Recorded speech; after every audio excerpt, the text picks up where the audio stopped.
Global rating agency Moody's ने भारत के mining कंपनियों के प्रॉफिट पर बुरा असर पड़ने का अनुमान जताया है। मूडीज़ ने कहा कि माइनिंग पर रॉयल्टी को लेकर आया सुप्रीम कोर्ट का फैसला Tata steel, UltraTech cement, Vedanta resources जैसी माइनिंग कंपनियों के लिए नेगेटिव साबित हो सकती है। मूडीज़ ने इसके पीछे वजह बताते हुए कहा कि सुप्रीम कोर्ट के इस फैसले से माइनिंग कंपनियों का जो कैश फ्लो है वो कम होने के साथ साथ उसके प्रॉफिटेबिलिटी को भी इम्पैक्ट करेगा। सुप्रीम कोर्ट ने जो फैसला दिया था उसको भी हम समझ लेते हैं। तो आपको बता दें कि 14 अगस्त को अपने एक आदेश में जो खनिज समृद्ध राज्य हैं उनको ये मंजूरी दी थी कि वे 1 अप्रैल 2005 की तारीख से जो मिनरल राइट्स हैं उसको लेकर जो खनिज युक्त ज़मीन है उन पर रॉयल्टी और टैक्स की जो बकाया राशि है उसकी डिमांड कर सकती है।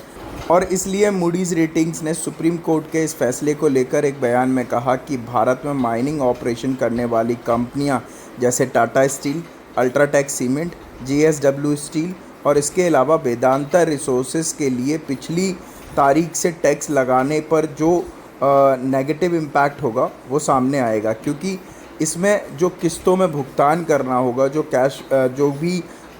अमाउंट निकल के आता है रॉयल्टी का 1 अप्रैल 2005 से लेकर अभी तक का, उससे इस पर बुरा असर पड़ेगा। इसके अलावा रेटिंग एजेंसी ने कहा कि इन कंपनियों को आगे चलकर स्टेट टैक्स का भुगतान करना होगा, जिससे प्रॉफिट कमाने की जो पोटेंशियल है वो इम्पैक्ट करेगा।